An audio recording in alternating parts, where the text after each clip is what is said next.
So what advice would you give to someone listening right now who feels paralyzed by indecision? Yes. So first, turn to God and lay it at His feet. Seek His direction. Look at how it compares to what it says in the Bible. And certain things the Bible doesn't always lay out straight. It's not going to tell you, yes, you should marry Steve versus John. But there are other John. things. Okay. So you can't have them. Sorry. The Bible might not, directly give you, but maybe it would if someone opened up to the book of John and they're like, there it is, God, you told me I should marry John. But there could be certain things that if Steve is kind of sketchy in his finances with how he does his taxes and reporting things and how he conducts business, well, is that biblically aligned? No. So, there could be things that might not be clearly written in the Bible that are other ways, the Bible refers to. So just turning to God first and releasing the fears to Him. Hey friends, and welcome back to the Higher Pursuit podcast. I'm your host, Cecily Lachapelle, and today we are diving into part 2 of my conversation with decision coach and podcast host, Lauren Black. If you missed part 1, I highly recommend you going back to listen to it because Lauren shared so vulnerably about her battle with perfectionism and how it kept her trapped in a cycle of overthinking and fear. Her journey from indecision to clarity is so powerful, and it's one that so many of us can relate to. In this second half, we go even deeper into the how to move forward when you're feeling stuck, how to invite God into your decision making, and how Lauren's SAIL, S-A-I-L method can help you anchor your choices in truth, not pressure. We also talk about the role of prayer, journaling, and faith in learning to trust God with both the big and the small decisions. It's real, it's practical, and it's full of wisdom. So whether you're at a crossroads right now or just tired of second guessing yourself, this episode will give you the tools and the encouragement you need to take your next step with confidence. So without further ado, let's jump into part 2 of my conversation with Lauren Black.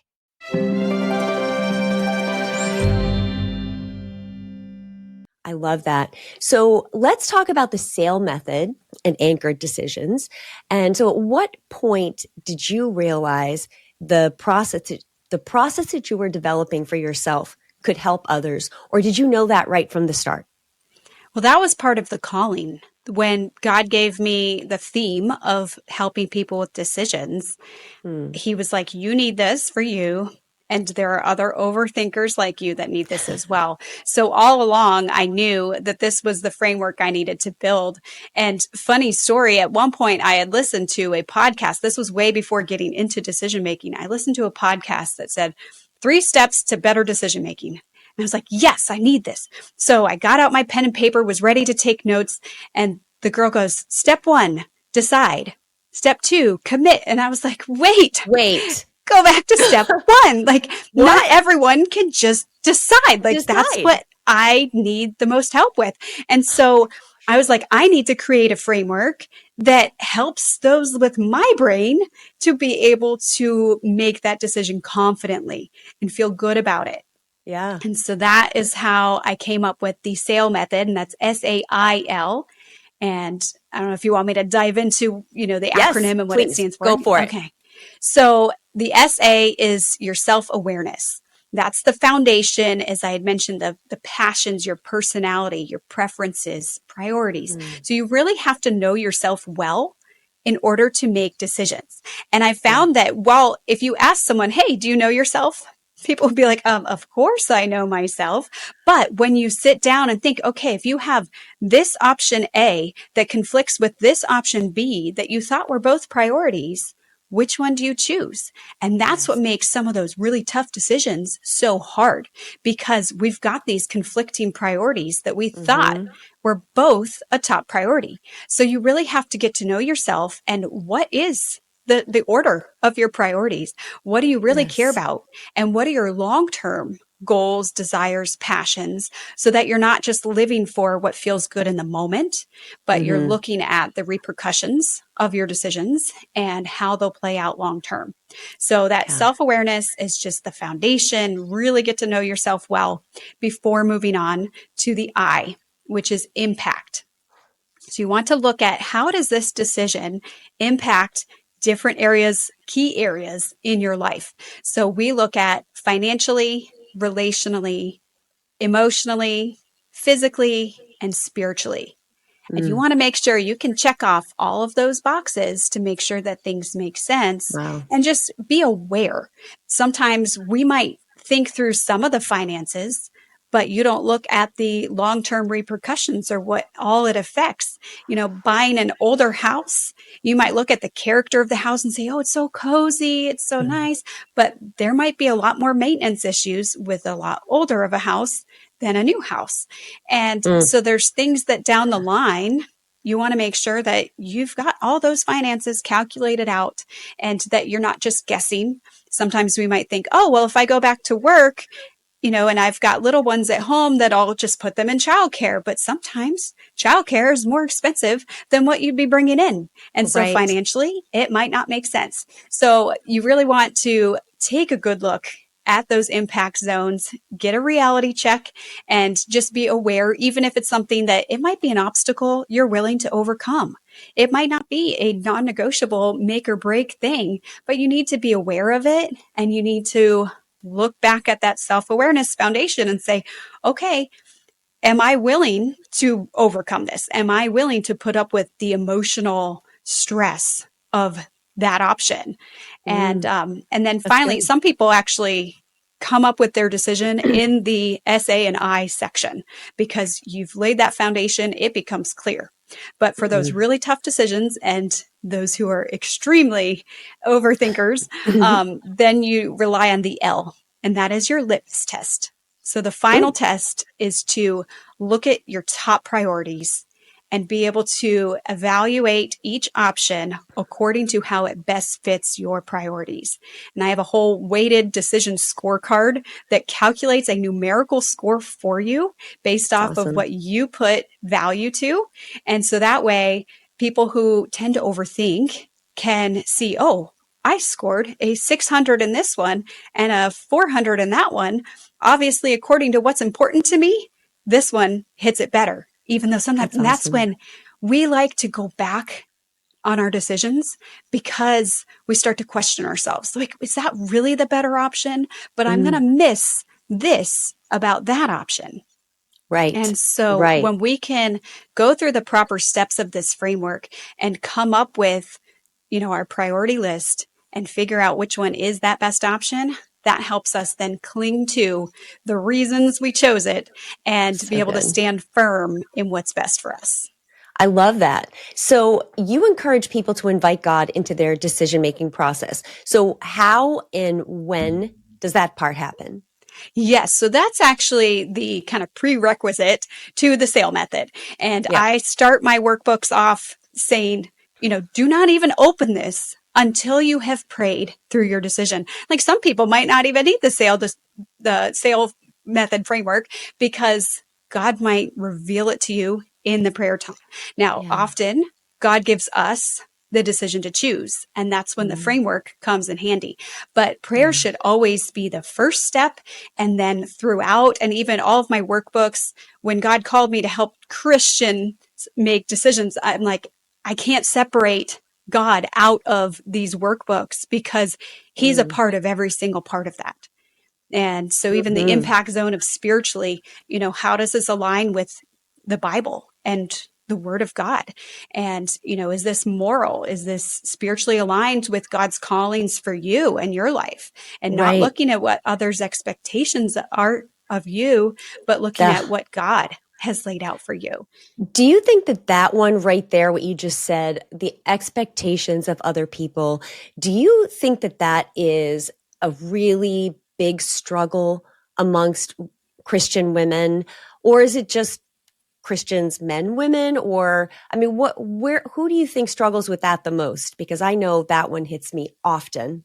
Yeah. You know what? I feel like men and women probably have a very similar struggle, but in different ways. Like men have Yeah. this expectation that they set for themselves and that culture kind of sets that they need to be the breadwinner and they need to be the supportive father and whatnot. And so a lot of times they go off of that expectation for what job they should take and what Yeah. position that they look mostly at finances and status. And Right. so women have a different struggle where we might not look at the finances and the status of it. I mean, sometimes that's a big part of it, but You we have to, yeah. also, we want to make sure we're fitting in culturally Mm. and that we're not Mm-hmm. letting down our siblings, our parents. Like I mentioned that before, Yeah. that was a struggle of mine that, I've got all these successful family members and here I am pursuing another business idea. Is it going to Yep. take off? Is it going to fail? And, am I Mm-hmm. fitting in culturally by doing this? And I even struggled for a long time, maybe 2 years, when people would ask me, hey, what do you do? And I would just completely ignore the decision coaching and I'd fall back to the default of I'm a graphic designer. And Yep. that's only 50% of my story, but it was easier to explain and more culturally acceptable than this Yes. weird position that most people haven't heard of. Like, what's a decision coach? So Yes. Hi, everybody. While I hate to interrupt a good discussion, I do want to tell you about my book, Repurpose Your Pain, Moving from Pain to Purpose and from Instability to Firm Faith. In the book, I share 10 pain points that are common to most people, and I share my personal stories, my experiences with those pain points, and how I repurposed that pain. Then we dive into what the Word of God has to say about how we repurpose that pain. You need to know that this book is really 2 books in one, because it includes workbook activations to help you apply the truth that you've learned to your life. So grab your copy today on Amazon, Christian book distributors, or any place books are sold. Yes, and I'm experiencing that right now in where I am in my life. So written the book, and that's great. But I'm developing the podcast, but I really sort of struggle when people say, "So what do you do?" Well, I'm a minister, but I'm a podcaster, but I'm an author, and I don't know. I just kind of sit in my office and ask God what we're doing next. I don't know. It's just there, and there are so many expectations, and I find that's been a struggle. I wanted to ask you also about it. Once somebody has made a decision, there could be a period of time where it seems like or feels like they made the wrong decision. How do you help people reframe that mindset, or work through, do we wait? Are we at a waiting period to see whether things are going to shake out? Or do we then have to go back to the blackboard, start all over and say, okay, did I make a wrong decision here? If I did, where did I go wrong in that decision? How do you coach people with that? yes. So the first thing that I do is that at the end of my workbooks or the end of working with me for making a decision is I have everybody write down the reasons why they made that choice. So you go back to that weighted decision scorecard, you go back to your preferences and priorities list and document why you made that decision. Because Okay. we will, when we are faced with someone questioning us, when we start questioning Okay. ourselves, when our heart and our head disagree, we Yeah. want to go change our mind or question, like, wait, did I make the wrong decision? That's fear. Mm, Fear is creeping back in. And come so on. I've had to do this so many times with myself because Okay. one of my biggest, hardest decisions that I was like, okay, if I can create a workbook that helps me get through this, then I can help anyone, was should we have a third kid?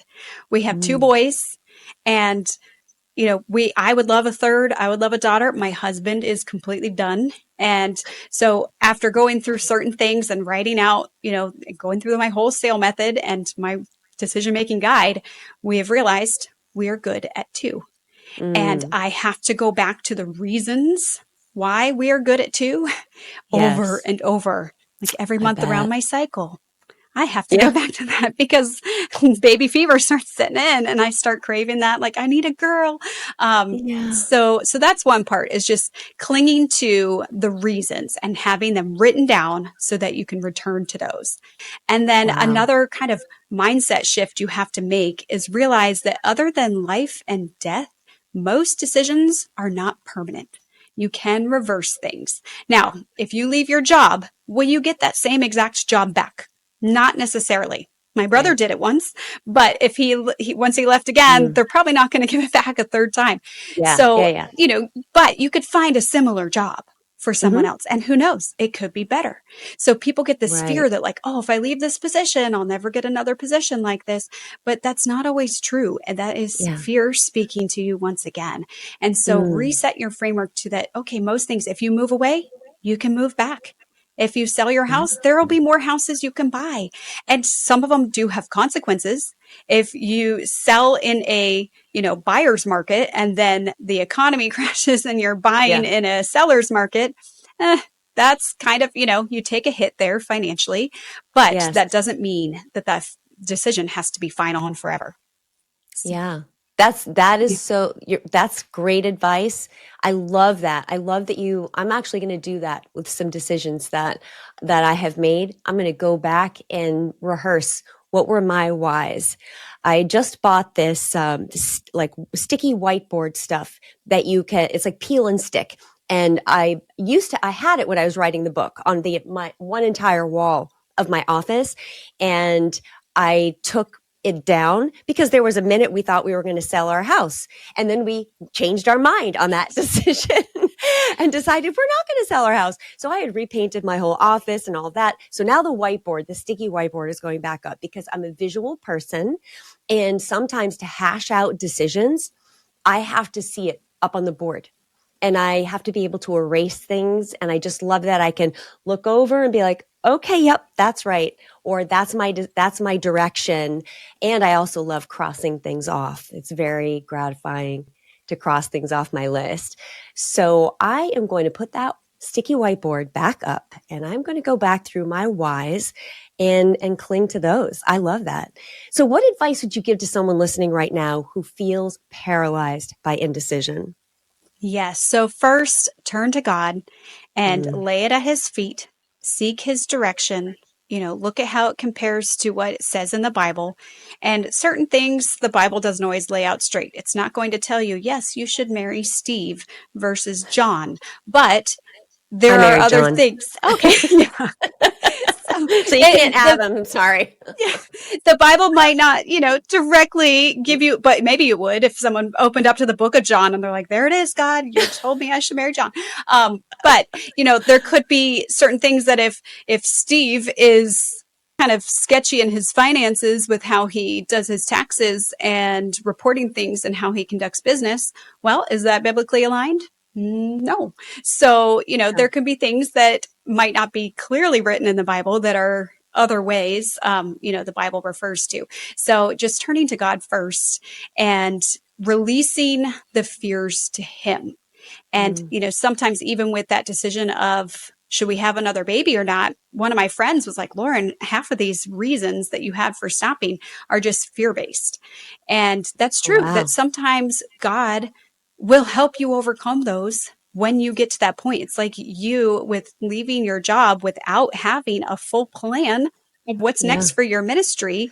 God will provide those things as you go, and he will give Yes. you the strength when you are Mm-hmm. aligned with him, when you have good motives that are not selfish ambition, but when you Mm. are pursuing things that are godly or God pleasing.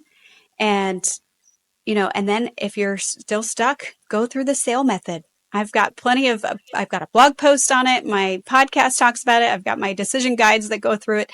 And that will help you find clarity with confidence that, you're aligned Awesome. with God's will, but also choosing the best thing for you. That is so great. Lauren, I wish we could keep talking. There is so much more that we could share. And I want to thank you so much for our discussion, for your great insights, your amazing story, and for adding so much value to all of us. I can just hear applause on the other side of the screen. So, what can listeners expect when they tune into the Anchor Decision podcast? And then, how can people connect with you and learn more about all of your materials, your coaching, your content? Yes, yes. So everything you can find, I'm at the handle Anchored Decisions. So my website, anchoreddecisions.com. My podcast is the Anchored Decision Show, Instagram, Facebook, Pinterest at Anchored Decisions. And yeah, for what you can expect is, wow, I'm losing my train of thought of what the question was. What can people expect when they connect with you, and how can they learn yes. more about your coach decision-making resources? Yes. Sorry, blanked there. That's okay. It was So a lot of and questions all what at they once. expect from the podcast too. So yeah, my podcast goes through people's real life decision stories, and then I also bring in experts on, how to make decisions in their fields. So this week in April, while we're recording, I have 2 experts coming on about financial decisions and from a Nice. Christian perspective. And then just stories like yours of, how you decided to quit your job to give people perspective and insight into what other people have done when facing big decisions. And then I also just give different tips and psychology based kind of insight into how to become a better, more confident decision maker and just find your path and your purpose with God. That's awesome. Well, guys, remember, I am going to be posting all of Lauren's social media handles and all the ways you can connect with her in the show description. So make sure to share this interview on social media so other people can benefit. And if you haven't already, subscribe to this podcast wherever you're listening to it, whether that's Spotify, Apple Podcasts, YouTube, and you can also join my email list on my website, which is higherpursuitministries.com. And the podcast, as you know, is the Higher Pursuit Podcast. If you could also just take about 5 seconds to scroll to the bottom of this podcast homepage and rate us, that helps us more than you can imagine. The algorithm actually needs to see ratings more than likes in order to promote our podcast to other listeners that are like you that would benefit from this content. And that's the main way that people discover new podcasts. So thanks for taking the time to rate us. It really means a lot. Friends, we are on a pursuit of more of Jesus together. It is the best and the greatest pursuit of our life. And none of us have arrived, right? And my goal for this podcast is always to be offering you something nourishing that is going to strengthen you, that's going to edify you, it's going to build you up, it's going to give you clarity, and it's going to encourage you and even challenge you as you pursue Jesus in the middle of your messy, everyday life. So until next time, everybody, may you walk in the favor of God, and I will see you in the next podcast. God bless.